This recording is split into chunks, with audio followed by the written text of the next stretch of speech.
Check. Check your microphone, please. Mic check, mic check. There we go. Keeping it about right here. There you go. All right. Hi, John Rumery. How are Hey, you? Russell, how are you doing, man? Thank you for letting me be on this podcast, man. Yeah, scoot in a little bit. Scoot in, Just knock everything over. 10 seconds in, we ruined this whole thing. I ruined your audio equipment. I mean, it would be expensive audio equipment. It That would be was right up my- $100. Dude, that's like 3.5 hand jobs right there, man. That's like, yeah, I do the math right, carry the peso. Yeah, it's about 3.5 hand jobs. I think if I was an unmarried man, I think I'd be real interested in those parlors. Oh, you're talking about like the adult arcades? No, what are you talking about? What are you talking about? I mean, I'm fairly new on this topic. I've never heard of it or been to any of these. Massage parlors with the beautiful, beautiful Singapore women. Okay, those I don't know are worse or better. Are you talking about like Supernova, where it's like a bar where there's an arcade? No, Oh, no. what are you talking I'm talking about those adult stores that they have like videos playing in the background behind a curtain. You have to pay extra to go. I never paid extra to go in behind there, but I've gone to a porn adult store. Like I've gotten toys and stuff, and there's always like a section. Not always, but there is a section in one of the pleasures down here because it was the one I went to, and I was like, hey, what's that staircase and back room go to? They're like, you have to pay $15 for that. We won't even tell you what's in there. No, they'll tell. I was like, well, what is it? And they're like an arcade. So you play games? They're like, no. There's just porno playing in different booths that people jerk off in.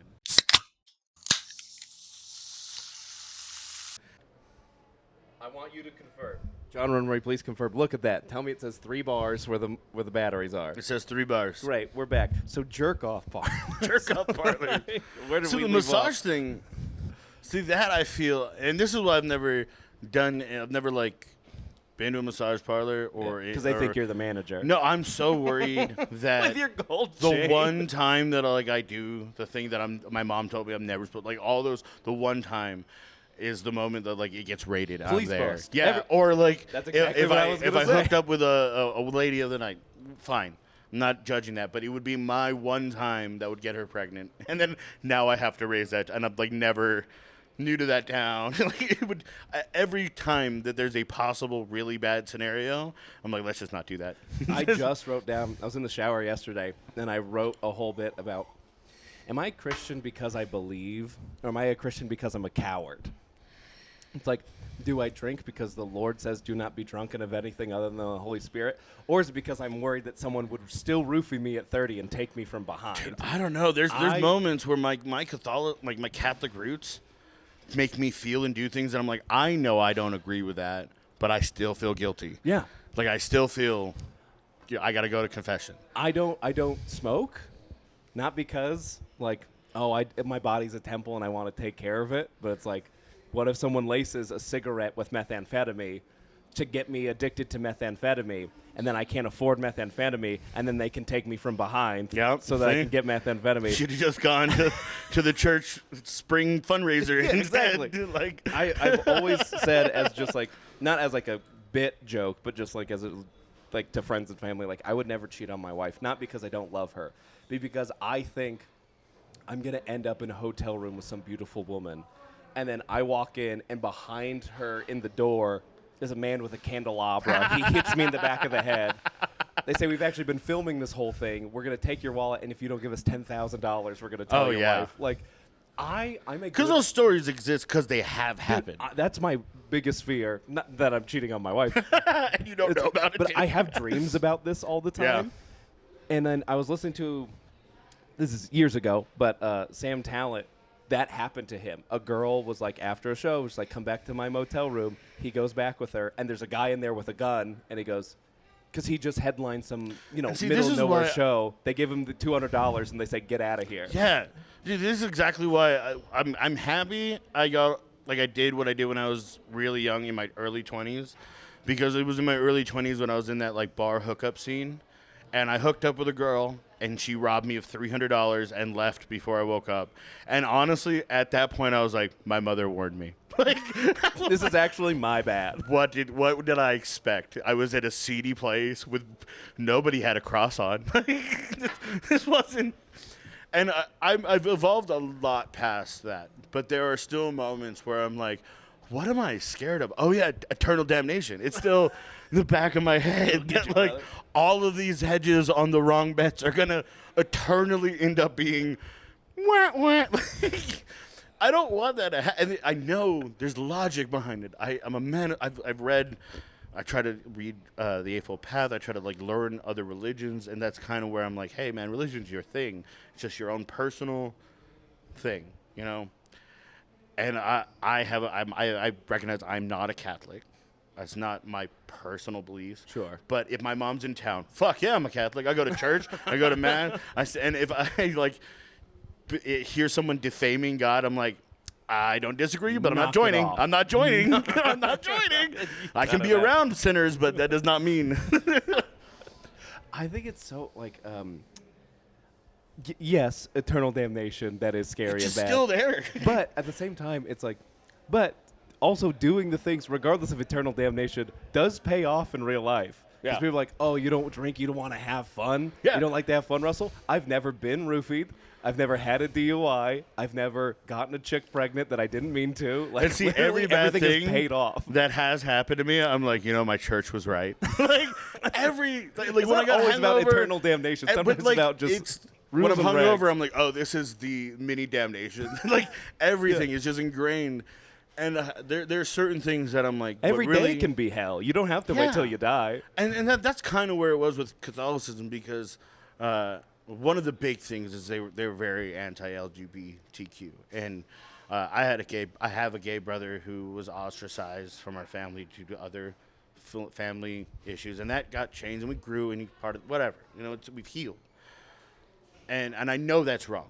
And I'm aware of that, and that's why I don't associate myself with the Catholic Church. Sure. But then they'll do, like, a barbecue, and I'm like, man, they look like they're having a good time, though. Like, they'll do a barbecue. I'm like, that's wholesome. Like, nobody's getting robbed, probably.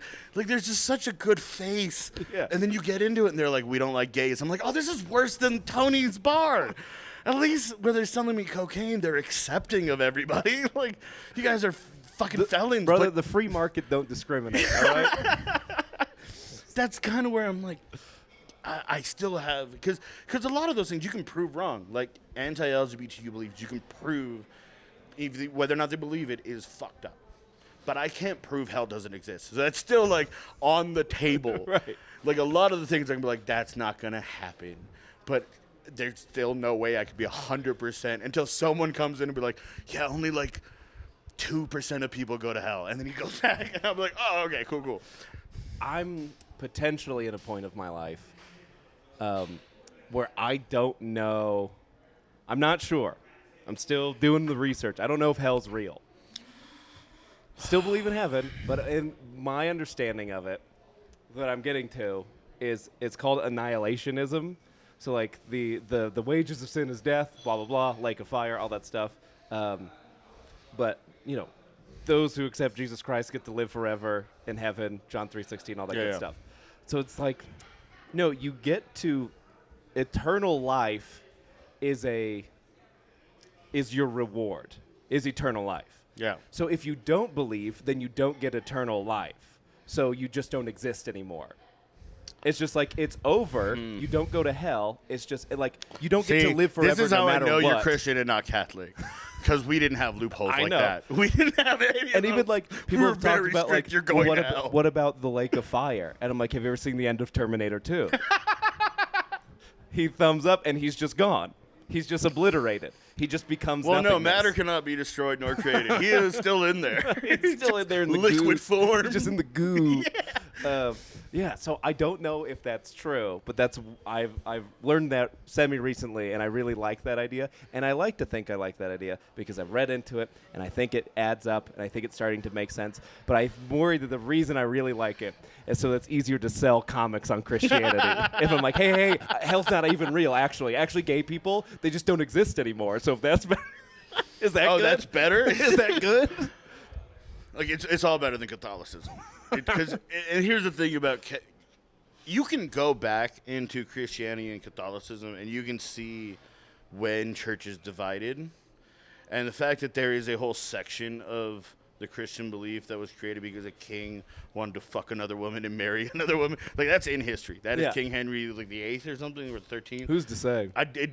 There was a point in time where they were like, we could write new rules. And everyone was like, as long as I'm in the good part of it, and we're fine. But there were still so many people who were like, we don't like these rules. We're like, well, you don't have the money. You don't have the power. This is all influence of time and history. And then you see someone like my mom, who's a devout Catholic her entire life, and she's educated. She understands things. But she just doesn't question because it brings her peace. Sure. And I'm like, that's great. That's great if it brings you peace. To me, it does the exact opposite all the time. Because I'm like when I was 10, all right, they gave us these things called scapulas. And they're these little necklaces. They look like little pieces of chocolate. And I had to even tell my football coach, like, no, I'm allowed. I have to wear this. I have to wear this. Because what it means is, though, even though I haven't been baptized, like the confirmation, if I get struck by a car, I get into heaven because of this necklace. Because I'm a sinner. Catholics got a lot of dude, cool it is. rules. And it's Like, so wild, too, there, because right? like I think that they realized that when they did the whole Jesus died for all our sins, they're like, shit, we needed the story to keep going. How do we do that? How do we make more money? Yeah, and then they did a gift shop and the thing called Original Sin. And that's when I was like, I'm going to read some other books. Yeah, most comics that I talk to. Also, I have to emphasize, this is not a Christian podcast, yet here we are. I always will say I have respected that you've kept your belief because I do like the belief of God. Sure. I like the peace. Nice to know someone's up there. Yeah, exactly. Dicking around, having a fun time. I just don't think that there's a rule book so strict. Like, because I think it's a feeling. You know, it's a feeling. Sometimes you find God in your family. You find God in a moment of peace. Just like a 30-minute lunch break where nobody's bothering you. That's a moment. That's God right there to me. That's the Lord Jesus Christ. Exactly. It's these little tiny moments of like everything else is fucking down on you, but hey, you're not in a lake of fire right now, are you? I think that's God. And that's hard for me to like, there's not a reward system to it. It's just a peace. It's a peace. And if I don't have that, what do I have? I have not to interrupt your train of thought, but it just reminded me. I don't know if I've told this on the podcast before, but I used to work at Focus on the Family. Yeah. Very punk rock. Hey, yeah, you're looking at a young life leader, past young life leader, dude. And that one I'm actually a little more ashamed to say. A lot of them killed themselves. They're not bad. They're not good. No, a nice time. But there was a gal. I was engaged to my wife, and another gal was engaged at the same time. And she would ask me, she was like, worked there, left for the summer, came back. She was engaged by the time she came back. And she would always ask me, oh, how's engagement? How's your fiance? All these things. And I would give her like, she's fine. And then she would go, oh, isn't engagement just the worst? Oh, my fiance and I, we were just at each other's throats. She baited you to talk about her problems? She just wants to talk about what she wants to talk about. And she would do it every single day. And it drove me insane. And finally one day, she did it to me, and we're right about to walk into like a work meeting. I texted Lydia, and I'm like, this chick is driving me insane. She only asks me about you so that she can talk about herself and her engagement and blah, blah, blah. And she told me that engagement is actually being married, and being married, doing a marriage is just showing it in front of other people.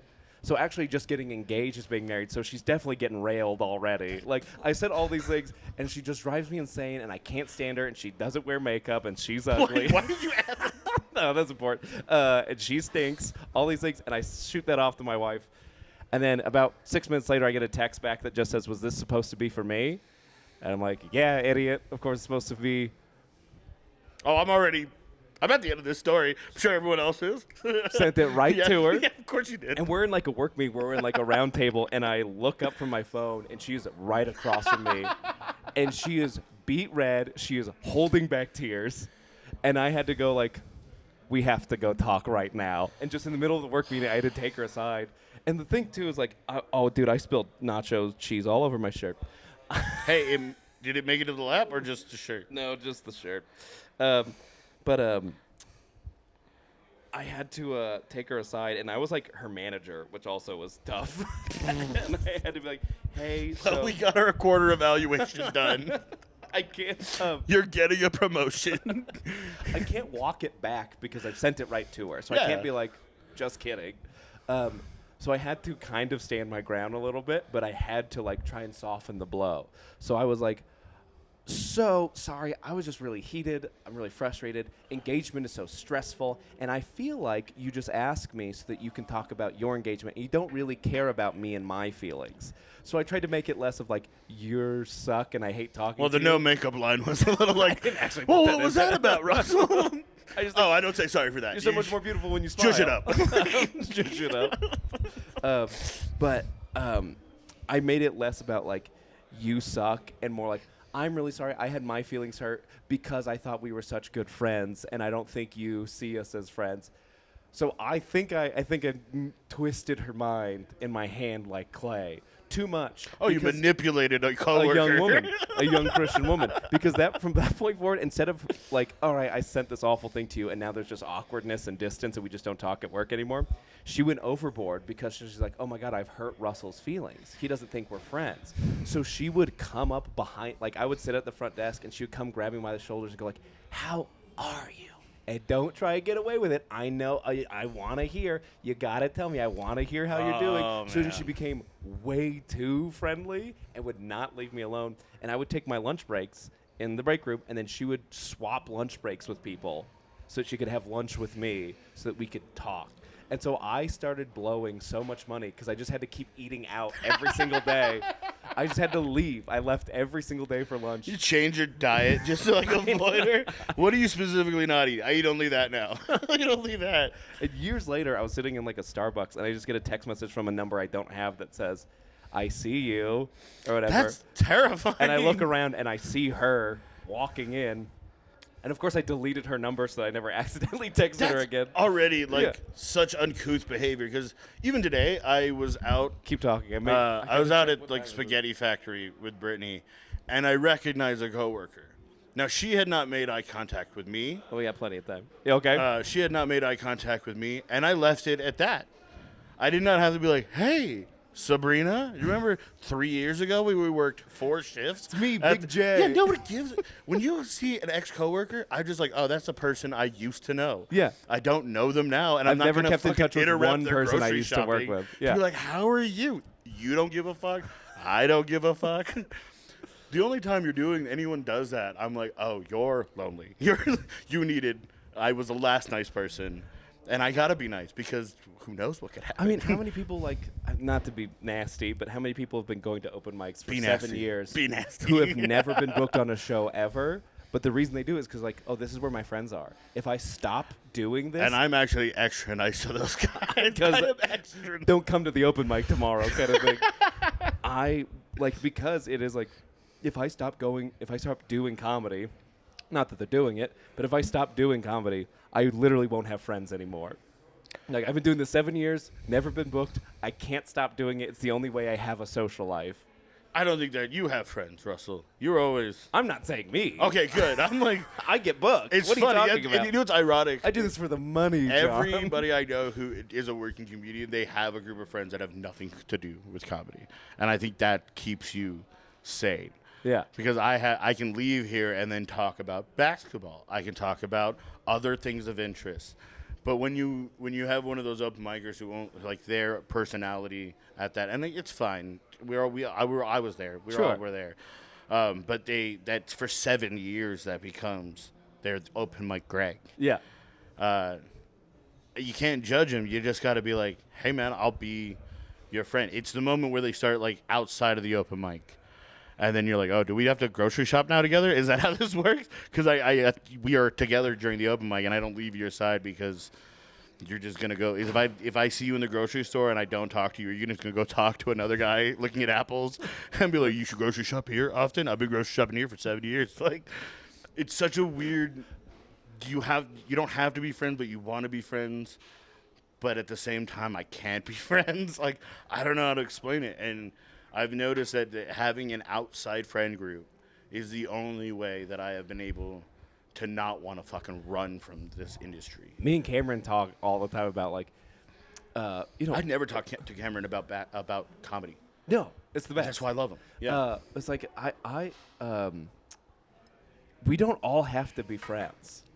Like, in my mind, I have a lot of coworkers. Yeah. I'm not friends with all my coworkers. Yeah. It's just like, we get along. We don't have to be nasty. And it's just like, we work together sometimes. Mm-hmm.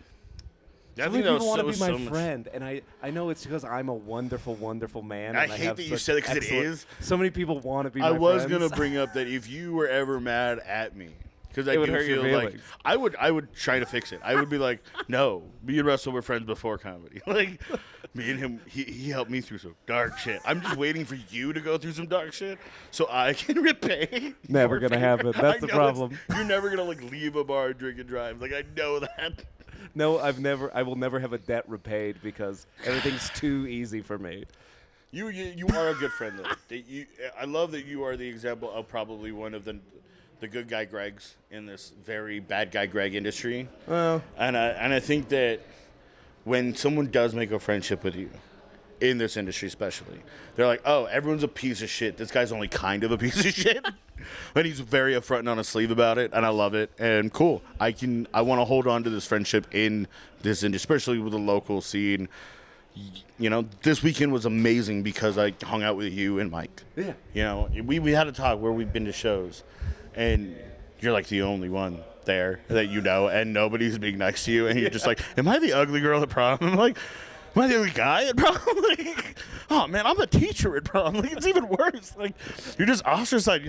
I used to bring Game Boys and Switches to shows in Denver because okay, I thought you said gay boys. I used to bring gay boys. Hey, to we shows already in brought Denver. up Cameron earlier, and I would bring him too. I love him. But I used to bring a Switch and a Game Boy to open mics in Denver because I still wanted to get the time or at a show.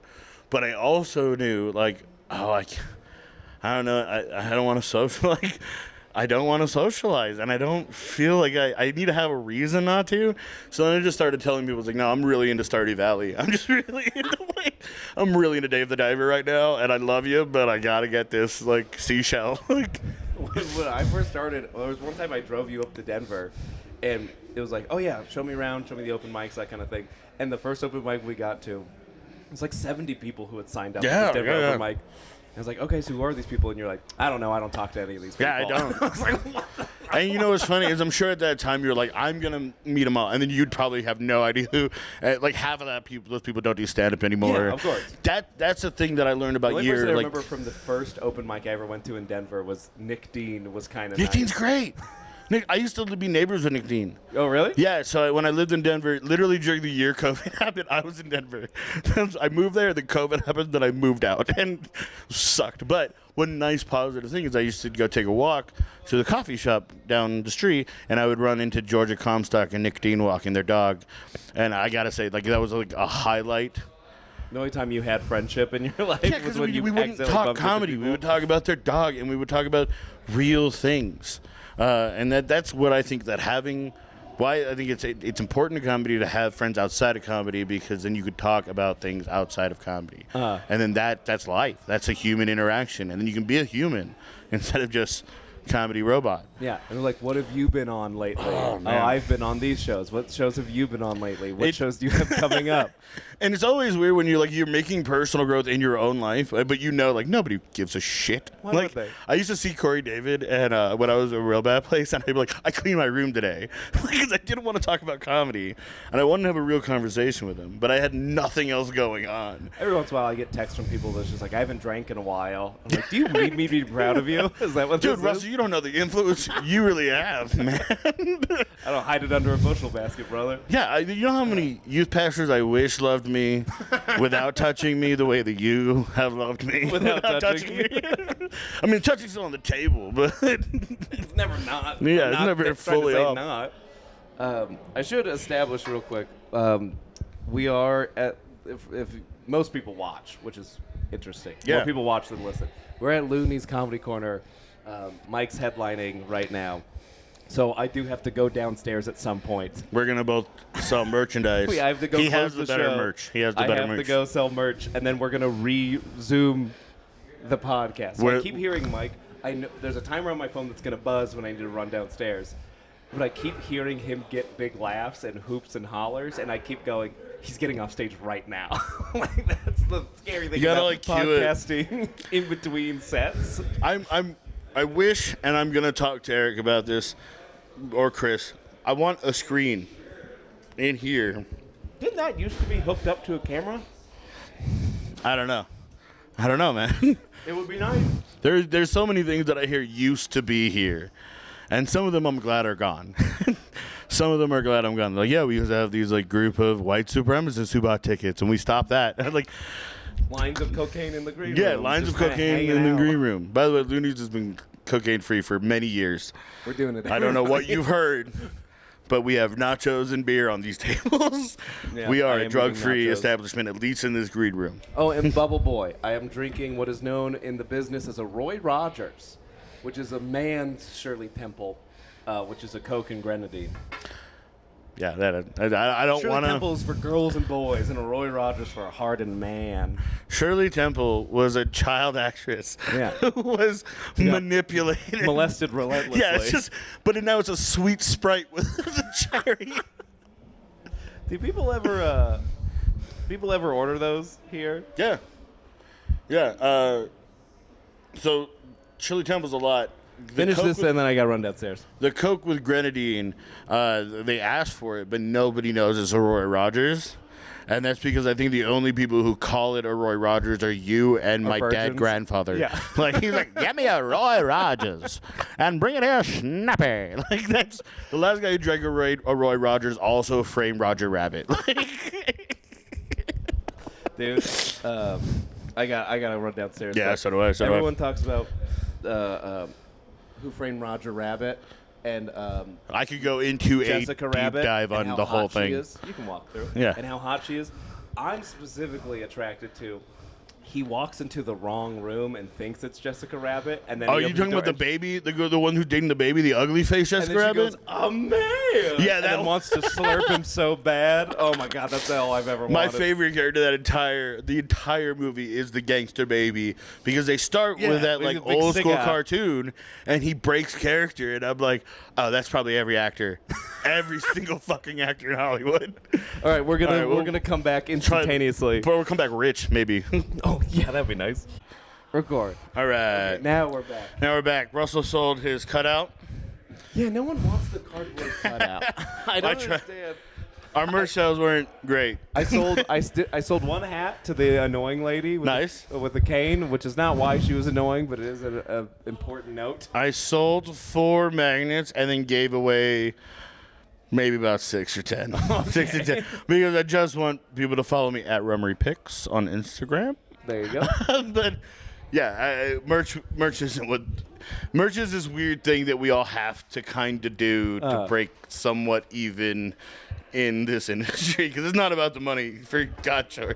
Dude, I mean, Austin has it figured out Yeah. with selling produce. No, he did another industry and was like, and I'll market it during comedy. Yeah, he's told me, he's like, yeah, I'll take like a $15 show in Greeley because I know I'm gonna sell $200 worth of like shiitake mushrooms. 100%. So every show is worth it to him. I think it'd be great if like other businesses took Austin Brinker's like role, and he was like, yeah, Nike's now doing stand-up. Like, did you know that? John Nike? Yeah, like some guy's just there, and he's like, my next to the stage is Blue Chew. And he just gets up there and he just rips with like the coldest 15 minutes on Blue Chew, and you're like, well, I want to hate him, Danny but Blue Chew he did it fucking again. killed, dude. Speaking of killing, it was a good weekend. It except was. for this last show. Where Yeah, I'm no one not gonna pussyfoot on that one. Yeah, no one that really liked show, me that much. They didn't love me They gave either. up on you. They Rest of the definitely weekend was good. Good shows. take our words for it, Yeah, guys. 3 out of 4 ain't bad. No, I think it's because it's always interesting on these weekends where like it's me, you, and Mike Hammock, because we're all pretty. Well, I find us all pretty decent comedians. Like no one's. Well, Mike's the goat. Mike's Yeah. fucking amazing. But usually the hosts in the future are made that way because of a level of experience, and it's not that way with me and you. I think you're a very great comic, and I think weekends like that when you have a host where you're like, I don't gotta worry about what he's gonna do. He's gonna do him. I'm gonna do me. We're gonna have a fucking great weekend. I look forward to these stand-up weekends. Yeah. More than like a big showcase with nobody I know on it, because the fun of stand-up is doing it with your buddies, you Yeah. know? Even if we can't make that many buddies while doing it, the ones you do make, and if you get to do the thing you love the most with the people you love the most. Yeah. It's fucking kismet, man. It was a great weekend. When I first started and I would get bullied for drinking a strawberry Mike's Hard Lemonade, now all weekend I can drink alcoholic hot chocolate and no one says a damn word about it. Everyone's cool and tight. We all just get along. I think the funniest comment I was getting from people is I'm actually sober during stand-up because it's a one few thing that and parenting I do sober. And I told one of the waitresses, I was like, yeah, I'm completely sober. She's like, you're not high? And I was like, no, I can't remember my jokes down. She's like, you're on 150 milligrams serving all the time. How do you not forget your orders? I was like, well, there's a little computer and a little piece of paper. And, like, there's so many things. But with I couldn't jokes, forget this if I wanted to. I got to be 100% me up there. And 30 minutes is a long time to remember something. Oh, yeah. Like and not divert. Yeah. Because what I know would happen if I did 30 minutes stoned, I would start my act, and then I would get to something like the Back to the Future bit, and then I would rampart into like a movie, like just about movies and my experience. And none of it would be funny, but I'd be very passionate. You guys know about that part in Teen Wolf where a guy's showing his penis in the background? Well, it's like all right. So I was watching Twisters with Brittany today, and they do this thing twice that I hate when they do in these movies. This guy is in one setting, and he's having a conversation. And at the end of the conversation, he says something like, oh, today's going to be a great day. And then it cuts to another scene with the same character. And the next line they say is, guess not. Which means that, like, for 4 hours. Right, exactly. Like, you said the line, you went through your day, you came back to that next situation, and then you just said it. And the other person in the scene's like, what the fuck are you talking about? There's the scene in Always Sunny in Philadelphia where they're talking about, like, we have exactly, and then it cuts to him with a clock, 24 hours to get this done. And they go, did we really have to wait for you to go to Target and come back before you did that? Exactly. And see, with comedies like that, it makes sense. But I saw this on it wasn't just Twisters. I saw it in Shrinking, which is a great show. It's got Jason Segel. It's great. But they did it. Wasn't him and like Harrison Ford? Yeah, it's a pretty good show. But they did that twice. And one of them was with Harrison Ford. And I'm like, I find it hard to believe that Harrison Ford did a thing and then just didn't talk to anyone, went to his job, found a position, and then said the thing. Like, it doesn't make any it threw off like 10 minutes. And if I went stoned into my act, I would do the bit about the movies, and then I would just tangent talking about that. Exactly, because I can't even watch certain movies with Brittany because there's movies we can watch together because she's fine with understanding I am gonna dissect this. Sure. I'm gonna be like, why is the lighting like this? Because I spent a little education at film school, so there's little things I pick up on, and there's times where she'll want to do that. She'll have fun with me, and there's times she's like, get out. Just let me watch the movie. Yeah, please. And I'm like, this is a terrible movie. She's like, I don't care. Get the fuck out of this room. Go do something else. My wife will do that with period pieces. Pieces. Thank you. just her period. She'll bring it up and you're like, I don't want to hear about it. She starts riffing on a period. No, on period pieces where it's like it's set in the 1960s, and she goes, you know what? Actually, people wouldn't have dressed like that in the 1960s because of X, Y, and Z. I'm like, okay, I get it. They wouldn't have hair like that. Can we move on? My favorite thing about doing that with period pieces was like, if I was in there, I'd be working for them, right? Anytime she loves a character, I'm like, he'd own me, right? Like, this is fine for you. Yeah. But Bridgerton is a very bad place for an Asian American. I always think about you're talking like in horror movies when guy shows up in the background, but this person doesn't. The actual character doesn't see the villain in the background. Yeah, but you would hear them. But then they turn and the villain's gone, or something like that. Which means, who is that for? Because they didn't see you, and you were standing in the middle of the open. So it's like, that was literally just for the audience to see you because it was for the killer because the killer has a little bit of whimsy. That means in the context of the movie, he got out from behind a tree, stood in front of you, and as soon as you turned around, he went, "Oh shit!" and had to get back behind a tree. Or when they do it in spy movies, where they see the guy from across the thing, and then the bus goes, and then they're gone by the time the bus. That means the guy is kind of jogging alongside of the bus, like because there's nowhere to duck down What I behind. love too is that there's another guy on that bus who just like is having his day, and he turns to the window and you just see his guy. It's also spies, so like you think the spy would just wait a little longer, like look around the area. Yeah. They're like, oh, he was at the bus. No, he's not. Guess I move on. Yeah, so there's certain things like that where it's like that was just for the audience. That wasn't for anything that was happening I think in the that's movie. why I could never get behind 007. Because he's the fucking worst spy that has ever... People go, oh, James Bond. No, he's like the Here's spy. Spider-Man of spies because he does figure it out in the end. Yeah. But after, like, fucking up really... Like, I was watching Tomorrow Never Dies with Halle Berry. And the movie starts with him, like, blowing up a fucking secret and then getting kidnapped. And then he gets out, like, 7 years later. They're like, he's the best spy we've ever He had. keeps getting caught. I was like, this started with a colossal failure. And the only reason 007 gets through most of his spy missions because he fucks the bad guy. Yeah. Like, there's some girl, like, my name is Pussy Galore. That's a name, not a personality trait. Yeah. And he's like, I know how to handle this. Do you want to do it with your CIA training? Nah. I just need a martini. I'm a slang. I'm a slam. And it works. It fucking works. People want the next James Bond to be like a black guy or like an Asian guy or something like that. I don't want a fucking Asian James. I don't want a Filipino James Bond. Because every single time he's going to be praying the rosary after every fucking kill, just racked with Catholic guilt. Also, Wang is so small, who's going to sleep with him? No. So what spy missions is the Philippines going on? We need Central Intelligence because our spam shortages happen. Trust me. Lumpia rappers Look, are. I am a proud Filipino American, but I know the contribution. Sure. We've got Bruno Mars, we got Manny Pacquiao, and we took the spam. And Bruno Mars has rejected you guys for the blacks. 100%. He's rejected you for the blacks. I get it. I get it. For a long time, though, all we had was Lou Diamond Phillips.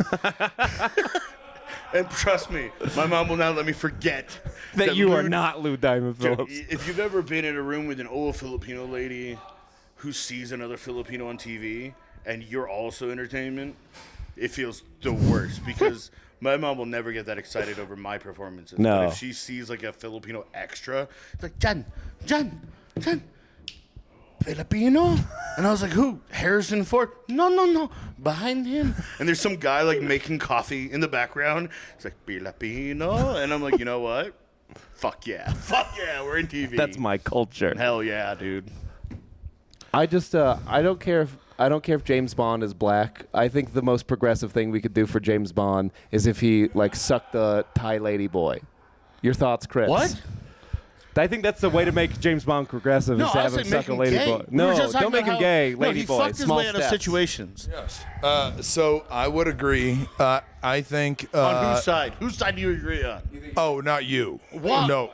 Yeah, no. Small Hey, steps. you ever been to Thailand? Yes, I've been to Thailand. I don't live over there. They got some hot lady boys, and I'll be honest with you. they Yes. also have what we call Cobra whiskey. And it's kind of like tequila where you drink the worm, but it's like even more so. By the way, everybody, this is Chris Kellett. He is Hey, technical supervisor, one of the managers here at Loonees. You guys just tell me about stuff overseas. Yeah, every well, time I you mean, guys, I feel like I you're caught lying to us the at some one you point. did with my wife, by the way, Wrapping it up. and that was a fantastic episode. Yeah. But every There you time go. I'm having I'm a gonna have Tracy conversation. back on. Thanks, Chris. And Chris chimed Chris in. agrees with Lady Boys. Thank you, everybody. He helped free like an army camp of ladyboys. He was like a Captain America, and they were all ladyboys looking up. And he's like, "Come with me." Sucked And he this just fucker carried his them way all through on his half of back. Cambodia. Yeah. No, here we're gonna end on this. The 007 remake needs to have Chris Kellett. That's what we need. Not a fancy spy, just a gruff. Just a fucking gruff American man. Yeah, just The Rock. Instead of like shaking and stir, he just shake everything. Fucking aggro 007. I've always said America's James Bond is not Jason Bourne. America's James Bond is Indiana Jones. fuck Indiana Jones. All right. Fuck Indiana What, Jones. just because I would be Indiana Jones and you'd be my boy? Yeah, you steal my family stuff and put it in a museum so I can. His name was like Ping Pong or something like that. It's short round. Short round. Which, even as a fat young kid, I'm like, he didn't deserve the round part. That was mean as fucking hell. mean. All right, well, I love you, Russ. Thank you for having me on Yeah, this. thank you, This was brother. a great weekend. Here. Follow me on Rumery Picks. Oh, the lighting's not great. All right. It was fun. I enjoyed that. That's good.